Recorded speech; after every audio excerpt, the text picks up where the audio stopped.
Geek Insider presents Geeky, Cheeky, and Downright Freaky with Matthew Harris.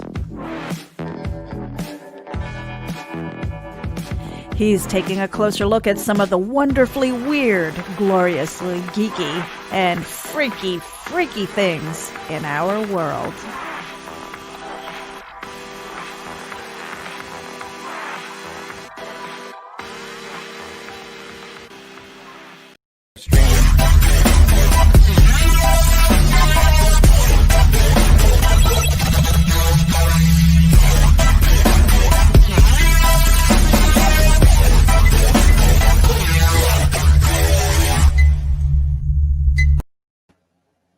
Hello, everyone. Welcome to another episode of Geeky, Cheeky, and Downright Freaky. I am your host, Matthew Harris, and tonight, we're going to discuss something that it's been one of those things that's in the Rolodex of freaky shit that I just keep in my head. But I was meeting with a friend of mine the other day, Ethan Murphy. And he's in the comic books and a whole bunch of stuff going on. But anyway, he reminded me about this one event back in history. And I was like, oh, crap. Yep. And we had a back and forth conversation about it. And then I was telling my wife about it, and she had no clue what I was talking about. And then the same with my mother-in-law and my brother and a couple of other people that I spoke with. They just weren't aware of this phenomenon of what had happened.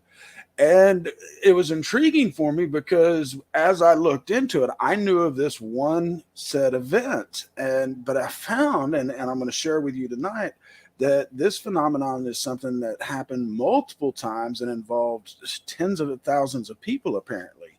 And so what I'm talking about, it's been referred to a lot of names. We'll get into that, but it's basically known as the dancing plague.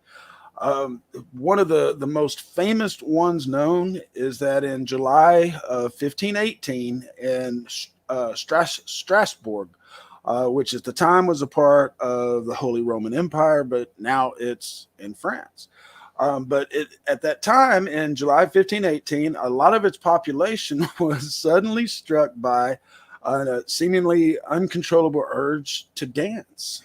And I'm not just talking about just dancing a little bit. It all started when this one woman walked into the street. She began silently twisting, twirling, and shaking, and she just danced. There was no music, and she kept dancing for almost a week. And about that week time, about 30 people had joined her. She collapsed after a week. She was just exhausted, hadn't been stopped to eat or rest, and so she collapsed.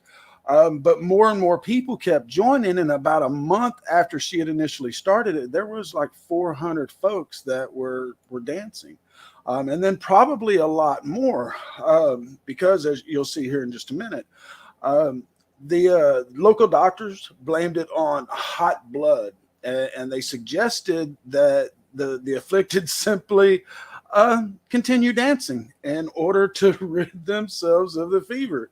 So this crap that had been tearing up the town for a month already, the doctors are going to tell him, yep, just keep on dancing. And so the town, they built a stage, they brought in professional dancers, even hired a band to provide backing music. And it wasn't long, though, before this, world's first flash mob, they started dropping. Many of them collapsed from sheer exhaustion, just like the First Lady. But there were several that died from strokes and heart attacks. Now, how it ends is it's kind of controversial because I in one area I find that they were whisked away to a mountaintop shrine to pray for absolution, and then I don't find anything else about them. But then in other articles and stuff that I found in my research, it says that the dancing just simply petered out on its own after 2 months, late September. So it started in July, and then in September, for one way or another, it ended. But it is documented that at least 400 people died in that incident. They just simply danced themselves to death. And while this may be the best known incident of this dancing plague, it's certainly not the only documented case, and not even the first or really the biggest, because back in June of 1374, the dancing plague again seems to have started, and it was in Germany this time, in a place called, I'm going to butcher this, Aachen, Aachen. Now, the documentation on this event lists things such as it was contagious, that the infected would spread it to those that are around them. Some participants stripped butt naked and even had sex in the street, which was really just unheard of at this time because of the iron grip that the church had. And people were scared of damnation. And so anyway, they strip, having sex in the streets. They'd scream at passerbys and onlookers who didn't join in on the dancing. Others hopped around and grunted like various animals, and many of them actually broke ribs just due to their aggressive dancing. And there were notations from the time that some of the dancers kept going until they collapsed, foaming at the mouth. But once they caught their breath, they would jump right back up and resume dancing. Now, this is considered one of the bigger starts, because after it hit that town, the plague was recorded in cities all up and down the Rhine River, with upwards of 10,000 people affected. And while looking this up, I found notations of the dancing plague that showed outbreaks from the 7th to the 17th centuries. In other times and other forms, the mania started to be called St. Vitus's dance. During the Middle Ages, the church held that the dancers had been possessed by the devil or perhaps cursed by a saint. It was called Tarantism in Italy, and it was believed that dancing was either brought on by the bite of a spider or a way to work out the poisons that a spider had injected into them. So they thought it was by a spider bite. Now it seems to be more commonly known as choreomania. And, while looking at the events and what could have possibly caused it, I did find a historian, John Waller, and his explanation was that it most likely concerns Saint Vitus, who was a Catholic saint who 16th century Europeans believed had the power to curse people with a dancing plague. And when combined with the horrors of disease and famine, both which were rampant at that time, the St. Vitus superstition may have triggered a stress-induced hysteria, mass hysteria. And other theories have suggested that the dancers were members of a religious cult, or even that they accidentally ingested ergot. And that's a toxic mold that grows on damp rye and produces spasms and hallucinations. But however, that just doesn't simply hold water, because not all of the regions affected by the plague were home to people who actually consumed rye. And the outbreaks didn't always occur during the wet season when the fungus would have been growing.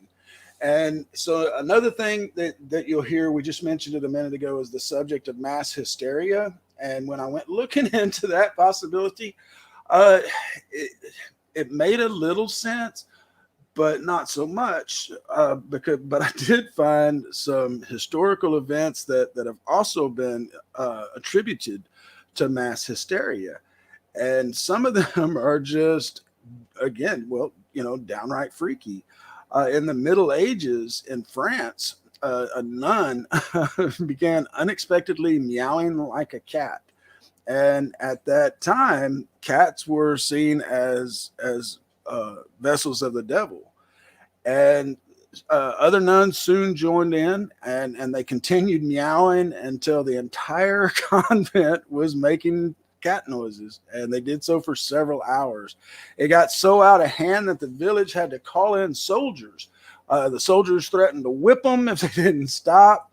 And because like I said, back then it was commonly thought that some animals had the power to possess people as well. And then a similar case occurred in Germany during the 15th century when nuns began to bite one another.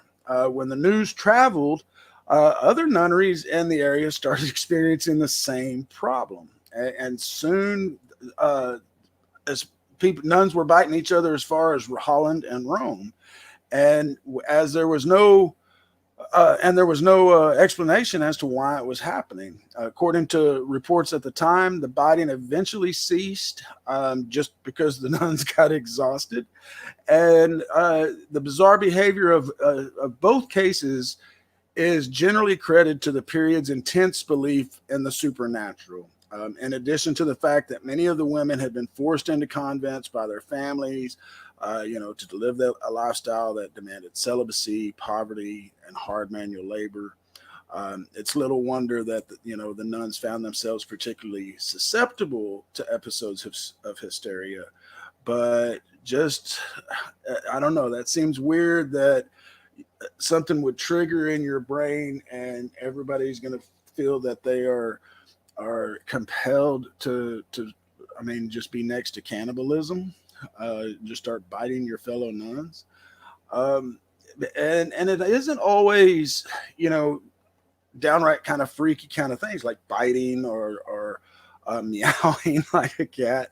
In 1962, 3 girls from a boarding school in Tanzania, they began to laugh uncontrollably. And they laughed for hours at a time without being able to stop.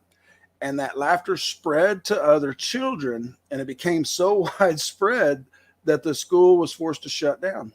And that wasn't the end of the epidemic. Some of the girls spread their laughing sickness when they got home. And by May of that year, there were 272 reported cases of the laughing flu in the area. Most of the affected were school-age children. And then in June, at the end of June, it just all of a sudden stopped, just as quickly as it had started.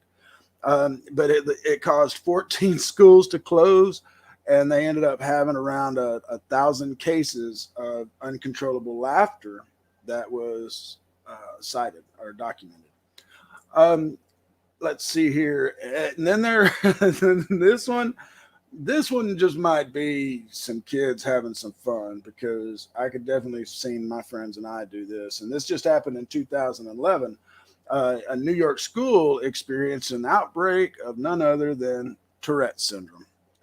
After several school children began to display Tourette-like symptoms, parents became concerned that there was some kind of toxin that was causing the outbreak. Researchers concluded that there was nothing unusual about the environment, and some of them came to the conclusion that it was the result of conversion disorder, basically meaning that the students were experiencing real symptoms, but they were not experiencing actual Tourette syndrome. To me, it reminds me of the South Park episode when Cartman found out about Tourette's, and it just makes me wonder if kids were just going around yelling out cuss words just to see what they could get away with. Then again, it could be something that, is totally legit. Tourette's isn't just saying cuss words. There's tics, facial tics, body tics. Certain words will make them have to say something else. It's not always cuss words like what you'd see in the movies in South Park. But let's take a quick break and we'll come back. I've got a few more of these just little weird things, and then we're going to discuss a different kind of freaky. And then I've actually got some mysterious disappearances I want to discuss. So we've got a full show tonight of just all different kinds of geeky, cheeky, and downright freaky stuff. So stay tuned, folks. We'll be right back after these messages. Check it out. MobileEdge.com has award-winning products with innovative features and contemporary, edgy designs that empower you to look sharp and travel smart with your mobile tech. Your beloved, not to mention expensive gaming gear and mobile tech devices, are an extension of you, so give them the protection and style they deserve wherever you go. Find them at mobileedge.com and protect your tech with Mobile Edge. Bring it on. Hey Geek Insiders, Mobile Edge has a special coupon code for our dedicated listeners. Get 25% off your Mobile Edge gear using coupon code GEEK25. That's GEEK25. Geek out.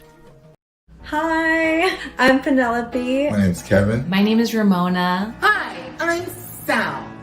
I am a unicorn meadow. Gotta stay connected, one match at a time. Life is meant to be lived. I'm looking to meet that someone special here on COVID Connection. COVID Connections, find me here. Where are you? COVID Connection. Code Connections is not responsible for any side effects, including nausea, dry mouth, constipation, skin rash, loss of taste, smell, shortness of breath, and diarrhea. Code Connections encourages safe practice of social distancing and face coverings for all dates to reduce the risk of exposure. Ask your doctor if Code Connections is right for you. Oh, good God. Not the toilet paper! Not the toilet paper! All right, guys. And Meredith always likes me to remind everyone that is a parody site on Instagram. COVID_connections_. I love them over there. They should be sending me some more new videos next week. And we'll have, I'll show a couple more here in a little bit. But anyway, so back to the kind of freaky stuff that I came across this week for the show. A few more little mass hysteria events that the quote unquote experts have said were possibly caused by mass hysteria. There was a high school in Louisiana where this was in 1939. A young girl began to feel an uncontrollable twitch in her right leg. And this was after going to the high school homecoming dance.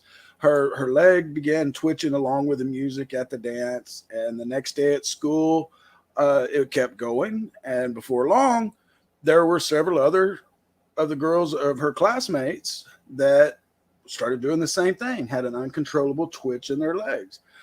Concerned parents began to pull their kids out of school, but as fear spread, so did the twitching. Suddenly, it spread for a week, and then it just quickly ended. And sociologists explained that there was no real condition, that it was merely a case of mass hysteria. But it is definitely something that's weird, and I can only imagine being a teenager and all of a sudden your body is doing something that you can't. You have no control over, and then it spreads. But the mind, we know so little about the mind. But, and trembling, it happens a lot. A 10-year-old girl had her hands start trembling in class. It spread to her whole body and eventually transferred to other students in the class, 15 of them. That same year, 20 kids in Basel, Basel, Switzerland, suffered from the same shaking. And 12 years after that, 27 more kids started getting tremors in Basel, the same town. Most likely after they heard stories of the first outbreak, some of the experts said. But again, that's one of them. Really? Is that what happened? And then in 1976, 15 kids at a school in Mount Pleasant, Mississippi, fell to the ground and began just writhing in pain. School officials and police suspected at first that might be drugs, but there was no evidence that backed this up. And the kids believed that it was some sort of curse, and a third of the school students stayed home the next day so as not to be hexed. They were like, nope. They got screwed over by a hex, and that was in 1976. And of course, don't get me wrong, folks, mass hysteria is indeed real. Once adrenaline and other chemicals get to coursing through our hearts and brains, there's a lot of things that can happen. And like I said, we know so little about the human brain. And in 2006, a Portuguese teen soap opera called Morangos com Açúcar. I know I butchered it. It aired an episode, though, where the characters were afflicted with a terrible disease. And later that day, more than 300 children who watched the episode began to think that they were suffering from that illness. and several schools had to be closed in order to, quell the outbreak. And so, that has to be mass hysteria or just kids making something up so that they can all get out of school. And so, I'm definitely not saying that all of these are mass hysteria, or they're all freaky, unexplainable mumbo jumbo. But the truth is, no one knows for sure what caused the dancing plague, and then there's a good chance that they're not too sure what caused a lot of these others. They just throw out that mass hysteria kind of blanket definition. And as we have learned, while we do trust scientists, we have to trust them to a point, because science can be ever changing. And, you would think that in this modern day that this next item wouldn't be that big of a deal. We've got some major fires burning out in California. God bless those that have lost their lives, and bless their families, and those that have lost property. But there's also a crap load of fires that have been burning in this country for a long, long time. In fact, there's this town called Centralia in Pennsylvania. Now, it was a busy small town. It was filled with shops, residents. It had a really brisk mining business. Coal from the local mines fueled the homes and the economy. They had 1,200 residents, and they worked and played and lived as tight-knit neighbors. But now Centralia's streets are abandoned. Most of the buildings are completely gone, and if you see down the streets, there's smoke that's coming down up through the street. It's turned into a ghost town, and what happened is there a mine fire started there over 50 years ago, like 58 years ago now. I'm trying to think of how to say this or what I'm wanting to say. There was a major problem with trash and unregulated dump sites in the city. And so in an attempt to solve the problem with unwanted odors and rats, the city council ordered that one of those landfills be set on fire.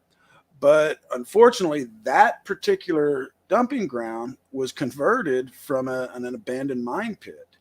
And as that burning of the trash went on, it got into the underground, or hot enough to set an underground portion of the coal veins on fire.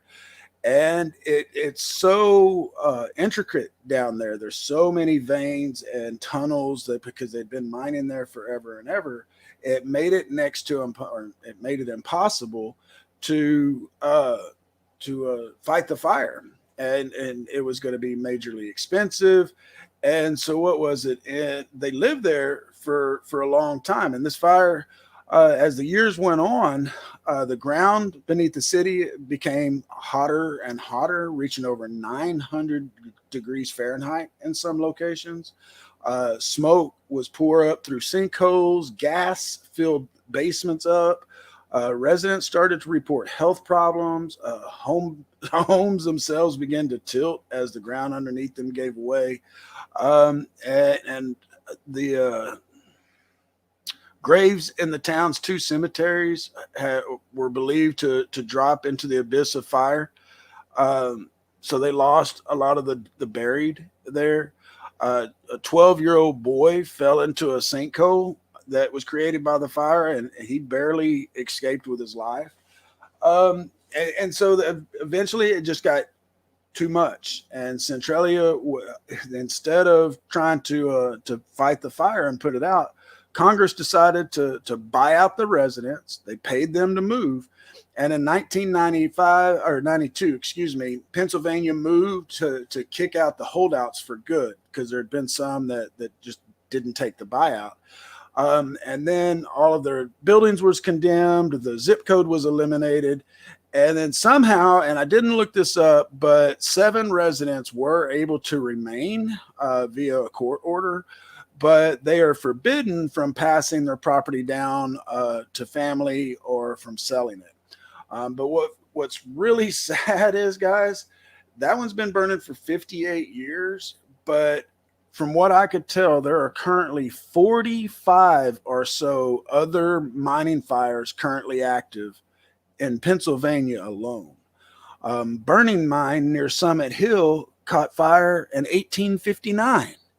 According to Wiki, across the world, thousands of underground coal fires are burning at any given moment. At one point in 1998, it was estimated that there were more than 250,000 coal seam fires that were burning at the time in Indonesia alone. And of course, these all aren't caused by human error. This has been going on for centuries. Lightning and other natural events have been known to spark these seam fires. And like I said, they've been going on for a long, long time. It's just still kind of freaky to know that so much of the earth is burning right now, right beneath our feet. It almost sounds like a lame Lex Luthor real estate scheme from an thankfully unmade Superman movie. And this is another little story. Looking at my break there. Oh, hey, Pops. Yeah, guys, I'm riding solo tonight. Meredith has some stuff going on, and so usually she's in the back and she keeps me up with the chats and gives me my little notes when it's time for a break. But I'm flying solo tonight to let her off. We just moved to Sunday, and usually we try to take the weekends easy, but we want to say hey to everybody out there on Indie Vote, and we also want to say hey to Pops Van Zant, Carl Witzman, and the folks in Madness. Pop says you are live in the madness. Make them remember you. Well, hello everyone that's listening. But this next thing that I wanted to talk about is a few things. This is where we've just had some total disappearances of large groups of people. Now, of course, you can look up what is that? Oh, doggone it. I didn't look it up because it's one of the more well-known ones, but it's where there just ended up being the name of the Indian tribe or the nearby island left on a tree, and John Smith's whole expedition crew disappeared in a matter of years. But anyway, there's some other historical events that are as creepy or actually even a little bit creepier. So while this man was looking for somewhere to rest in November 1930, he was a fur trapper named Joe LaBelle. He came across an Inuit settlement near. I need a linguist for me to teach me how to say these things. But Angikuni Lake in Nunavut, Canada. And folks, I do apologize if I'm butchering this stuff. I'm not doing it on purpose. Although a fire was burning beneath a pot with scorched food inside, there was no trace of the 30 people in the community. Each hut still contained every resident's personal possessions. The community food and fish supplies were full and untouched. And so it's just unlikely that the entire village had just up and left at a moment's notice, leaving everything. And especially without taking their weapons, their clothes, and their food. The LaBelle went and informed the Royal Canadian Mounted Police at the nearest telegraph, or from the nearest telegraph office. They sent a unit down, and on the way, they stopped for some refreshments at the home of a local trapper. And he told them that there was a strange gleaming object that had flown over his property several nights earlier, and that it had turned and headed right in the direction of that encampment. And upon leaving the village, the RCMP confirmed that, or when they arrived at the Inuit village, they confirmed it was completely abandoned. And check this out. The graves at the edge of the settlement were all broken open and the bodies were gone. And the stone markers were neatly placed in two piles on each side of the graves. And so not only did the townsfolk disappear, the dead disappeared too. And the case has had 2 investigations by the Canadian authorities in the 1930s, and it still remains unsolved.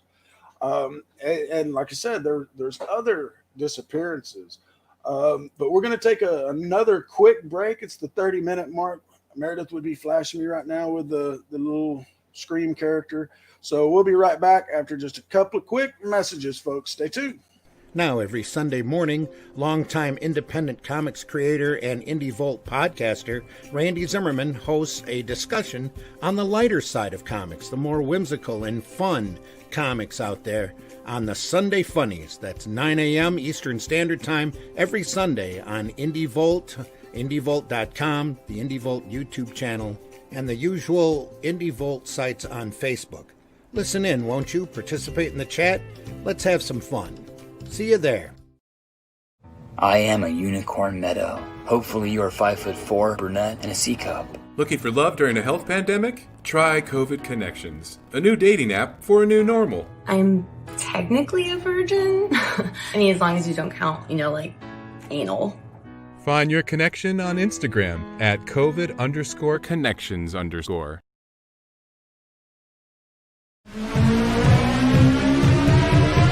This is the Legend of the Traveling TARDIS. Follow us on Facebook, Twitter, and Instagram. Subscribe to us wherever you listen to your favorite podcasts. Also catch us on the HWWS Web TV YouTube channel. Subscribe today and become part of the legend. All right, welcome back, everyone. And unfortunately, I cannot get the numbers and everything tonight for Indie Volt. I don't know where we're at as far as listeners, and so I can't say hey to everybody in your geographical locations. But I do want to thank everyone for tuning in. Don't forget to go to YouTube and subscribe for the Geek Insider channel. We've got 200 videos over there. We've got interviews. Meredith and I do a couple of interviews a week on the Geek Speak show. And then, of course, my little show here. I've got a pretty good little library going on there as well. So head on over to YouTube and hit that subscribe button. So next up is another disappearance where, let's see here. A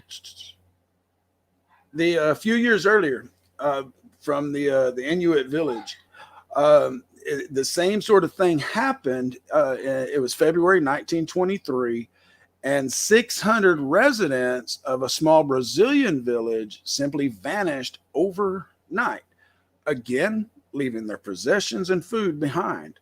A small group of visitors were visiting the village, and they discovered as they ventured into the town that everybody was gone. They walked deeper into the community, and all around was just a chilling silence. There was no birds, no insects, nothing, they said. They contacted the police. Again, cops found no sign of anyone and no clues as to where the residents might have gone. When they went into the school, they saw a message on a blackboard, and it just said, "There is no salvation." There was a gun discovered nearby, and it had been fired. But so this one leaves a lot of conspiracy theories regarding what happened to the villagers. Paranormal stuff, alien activity. Other people point to the changing political landscape of Brazil at the time, and they think that the residents may have just decided to leave the area rather than get caught in the crossfire or get taken by guerrillas. But that doesn't explain why they left so quick, again, without their clothing and food and weapons. And then there's no record of these villagers returning in other communities or showing up in other communities. And so they just disappeared. What was it? 600 residents. And after now, one that you may have heard of is the Mary Celeste. this is a pretty famous one. I think it's shown up in a couple of movies. It set sail from New York, heading to Genoa, Italy, in December of 1872. Then in December of 1872, the ship Mary Celeste was found just drifting aimlessly. There was no crew, no sign of any life on board, and it was found. When it was found, it first appeared that the ship and the crew had fallen victim to pirates that wanted to get the cargo or the people themselves, but the ship's entire load and the crew supplies were still on board. The captain's log also was there, and so something that it just had to take them on suddenly and made them take immediate action, because the crew should have taken the log even if they abandoned ship.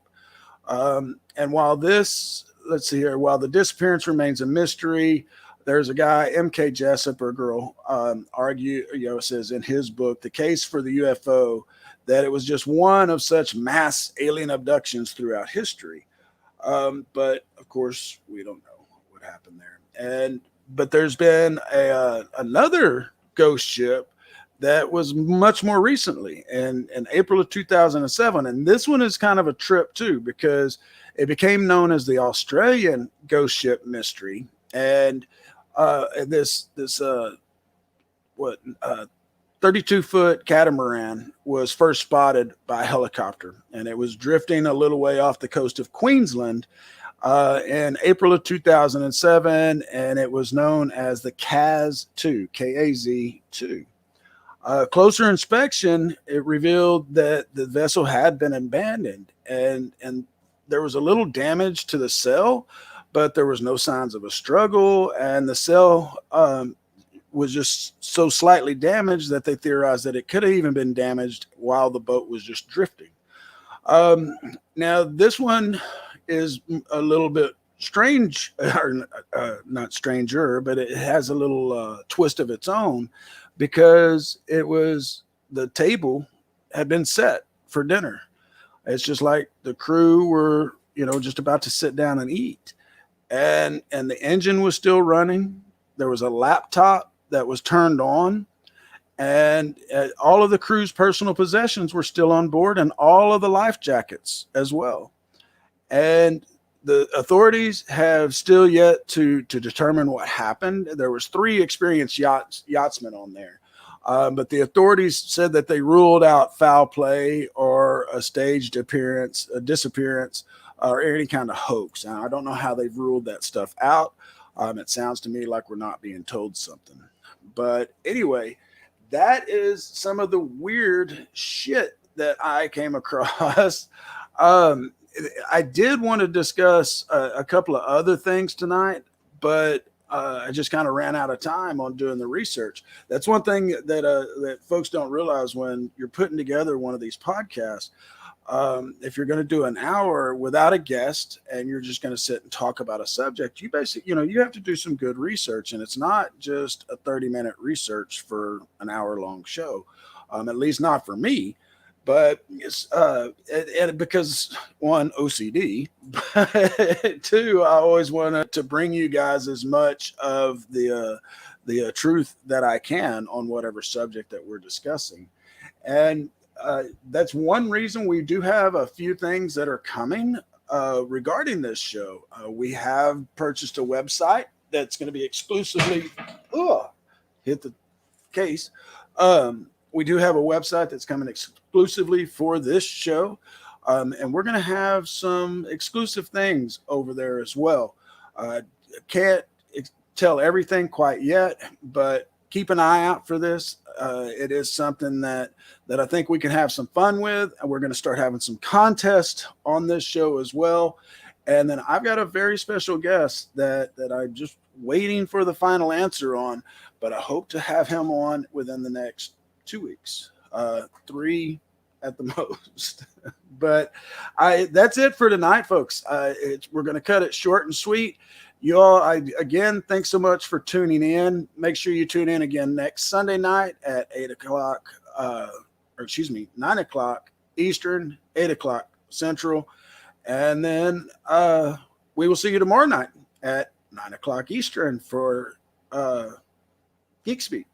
Y'all have a great night, everyone. Thanks again.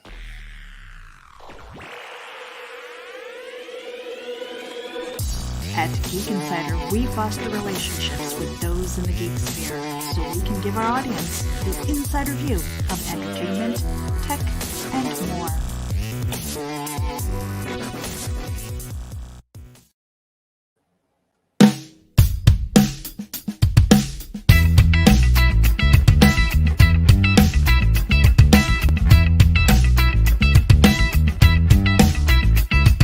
To all my lonely people still falling from a tree, to all my broken lovers still learning how to breathe.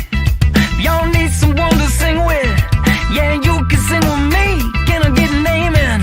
Amen. You never know if they don't dance. Take me to your leader, baby. Death, don't worry about me, mother. Don't worry about me, brother. Don't worry about me. Y'all don't need to understand me. Death, don't worry about me, friend. Don't worry about me, brother. Don't worry about me. Y'all don't need to understand me.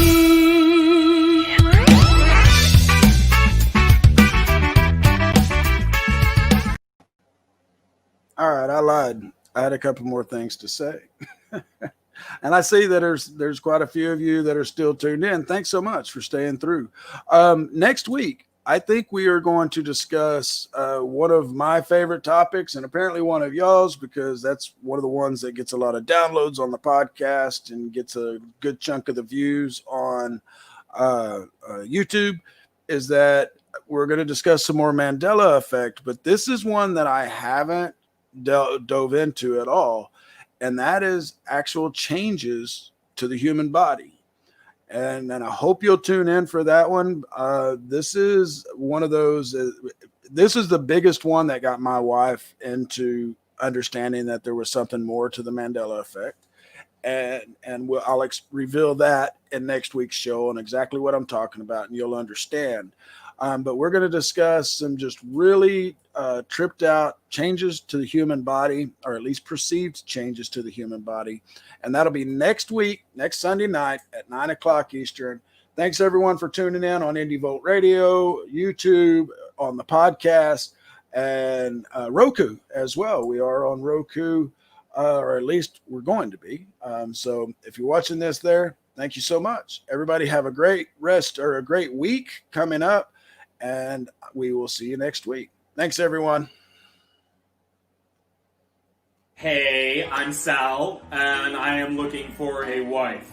That's not even believable. I am looking for ladies. Looking for love during a health pandemic? Try COVID Connections, a new dating app for a new normal. These are things I like. Marble, Hot Pocket. I like Adidas. I like Nike. Ben & Jerry's ice cream. Doesn't matter the kind. I like girls with nails, with glasses, without glasses, with hair. Are all of these hitting anything you like? There are two foreseeable drawbacks. One, I sweat a lot. Two, I'm 5'6". Find your connection on Instagram at COVID_connections_.